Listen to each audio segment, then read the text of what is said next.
Assalamualaikum warahmatullahi wabarakatuh. Perkenalkan, nama saya Dini Restuti, NIM 19086117. Baiklah, di sini saya akan menjelaskan tentang gugus depan dan satuan karya. Yang pertama yaitu kita membahas tentang gugus depan. Gugus depan ini bisa kita persingkat menjadi GUDEP. GUDEP ini dikelompokkan menjadi dua kelompok, yang mana yang pertama yaitu GUDEP lengkap dan GUDEP tidak lengkap.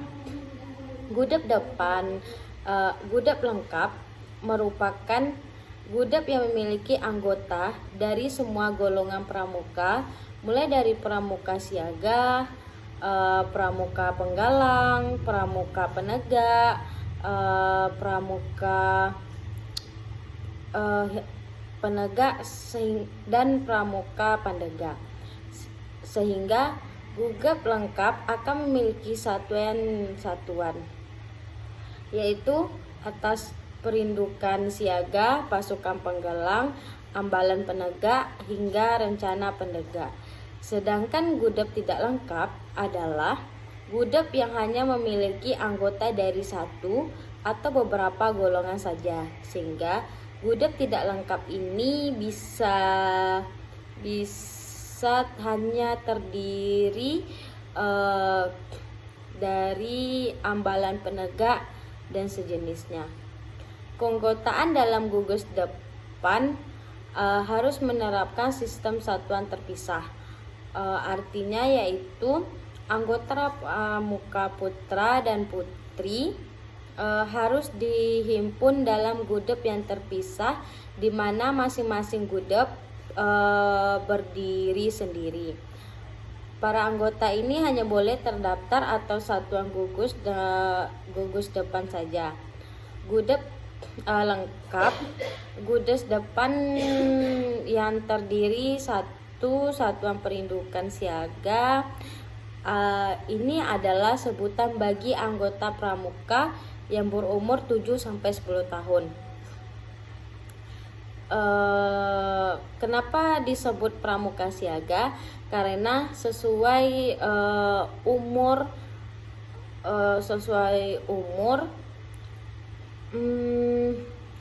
yang kisaran dasar masa perjuangan bangsa Indonesia.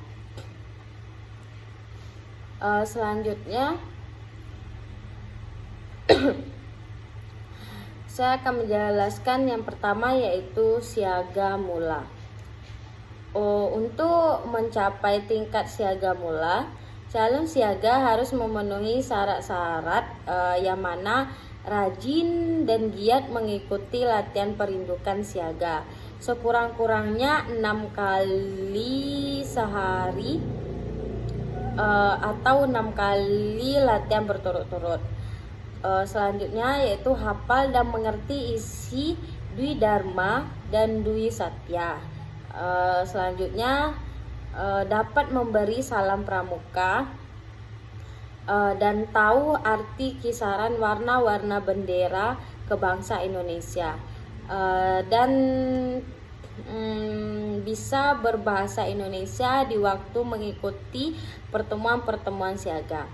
Selanjutnya dapat dengan hafal menyanyikan lagu kebangsa Indonesia Raya, baik pramuka di muka perindukan siaga atau di muka pendengar-pendengar lain, karena kita adalah bangsa Indonesia.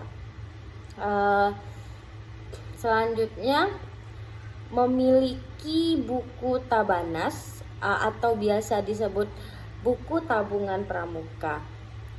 Selanjutnya, setia membayar uang iuran kepada gugus depan sedapat-dapatnya dengan uang yang diperoleh dari usahanya sendiri. Selanjutnya, selalu berpakaian rapi dan memelihara kebersihan badan dan keagamaan sesuai dengan agama masing-masing yang dianut. Siaga bantu untuk mencapai tingkat siaga bantu. Secara pramuka siaga mula harus memenuhi syarat-syarat. Yang pertama yaitu rajin dan giat mengikuti latihan. Selanjutnya kita akan membahas tentang satuan pasukan penggalang.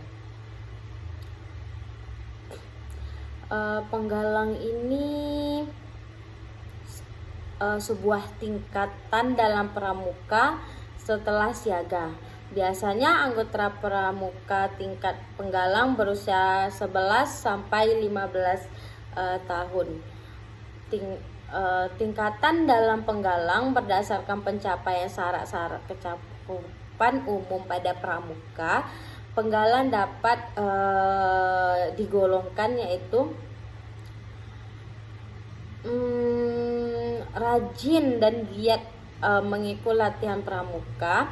Penggalang sekurang-kurangnya 6 kali latihan berturut-turut, hafal dan mengerti isi Dasadharma dan Trisatya.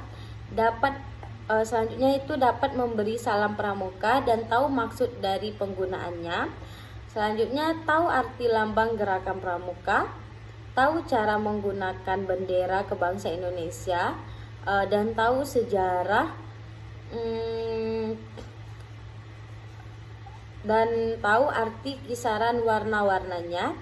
Dapat dengan hafal menyanyikan lagu kebangsaan Indonesia Raya. Dan satu lagi bisa berbahasa Indonesia. Selanjutnya membahas tentang satuan ambalan penegak atau kepenegakan. Filosofi pramuka penegak dalam teori perkembangan pada usia remaja terdapat 3 tahapan secara berturut-turut, yaitu remaja awal, remaja madya, dan remaja akhir. Pada tahapan remaja madya, tugas perkembangan yang utama adalah mencapai idealisme dan kemandirian, kebebasan dari orang tua, memerlukan hubungan dengan kelompok sebaya pada tahapan ini.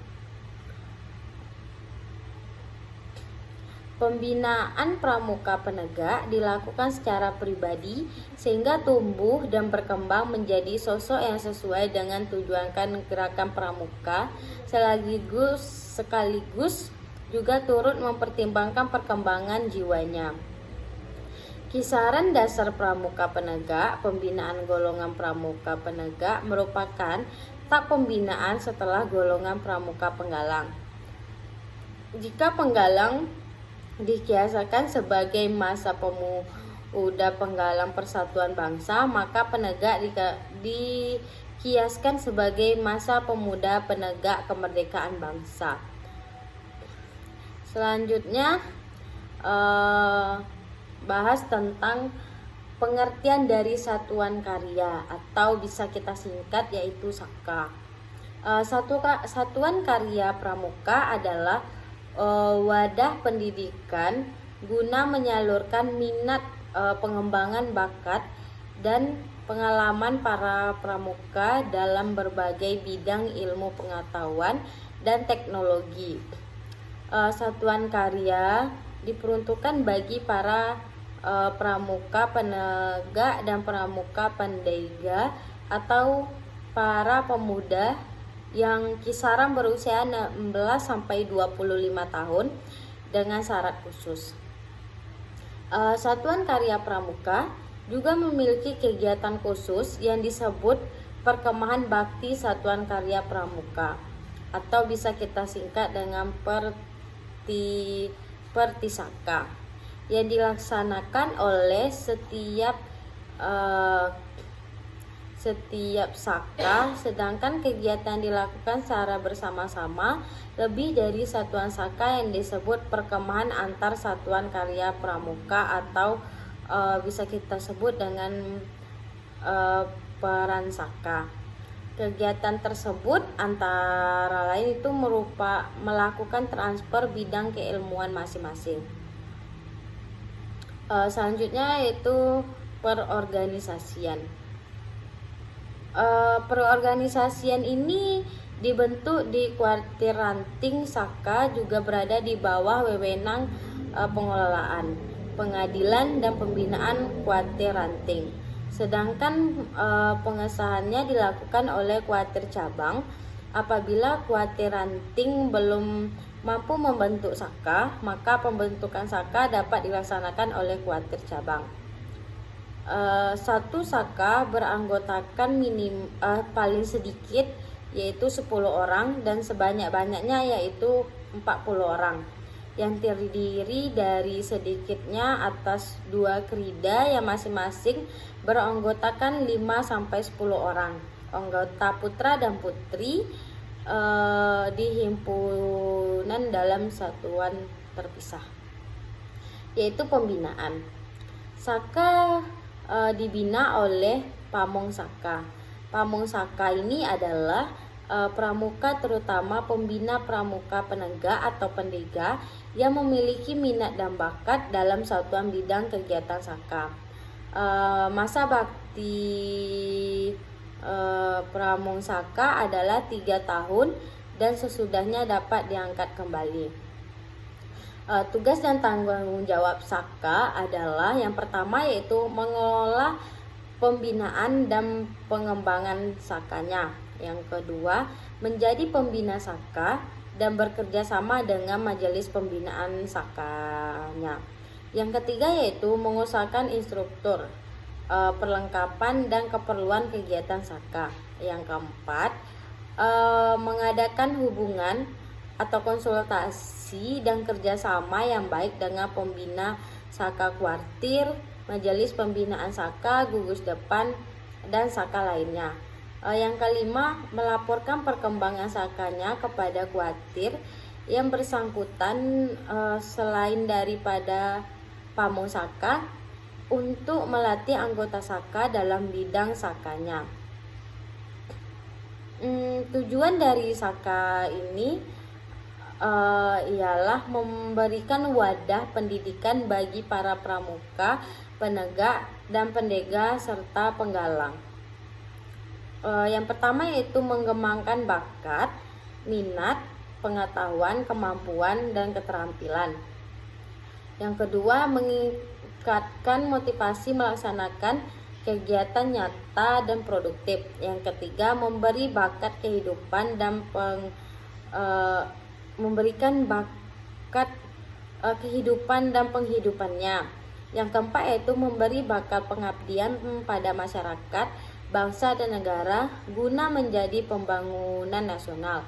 Yang kelima yaitu dapat meningkatkan mutu dan taraf kehidupan serta dinamika gerakan pramuka serta perannya dalam pembangunan nasional.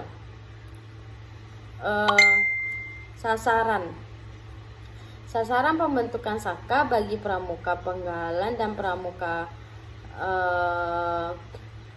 itu serta pramuka pendaga adalah agar selama dan setelah mengalami pendidikan dalam saka memiliki tambahan pengetahuan, pengalaman, keterampilan, dan kecakapan yang dapat mendukung kehidupan dan penghidupan pengabdiannya.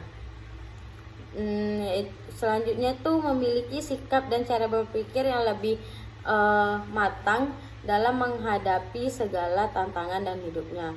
Yang kelima, dapat menyelenggarakan kepemimpinan serta bertanggung jawab. Selanjutnya yaitu sifat. Saka ini bersifat terbuka bagi pramuka dan pramuka penggalang, penegak, dan penggalang baik putra maupun putri. Saka bersifat pendidikan luar sekolah sesuai dengan minat, kegemaran, dan bakat para pemuda, termasuk pramuka penggalang, terutama pramuka penegak dan pendega. Fungsi saka ini sebagai wadah pengenalan awal dan pembinaan dan pengembangan pengetahuan dan keterampilan di bidang kejuruan tertentu. Yang kedua, sarana untuk pelaksanaan nyata dan produktif serta bakti kepada masyarakat. Yang ketiga, pelengkapan pendidikan kepramukaan dan gugus depan. Selanjutnya yang terakhir yaitu alat untuk mencapai tujuan gerakan pramuka. Selanjutnya yaitu kita membahas tentang penetapan nama. Saka diberi nama oleh pahlawan bangsa, tokoh wayang, atau nama lain yang dapat memberikan motivasi kepada anggotanya.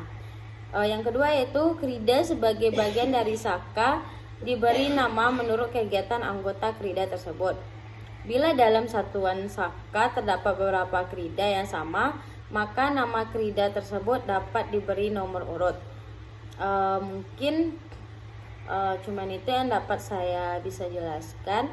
Mohon maaf jika ada kesalahan. Wassalamualaikum warahmatullahi wabarakatuh. Terima kasih.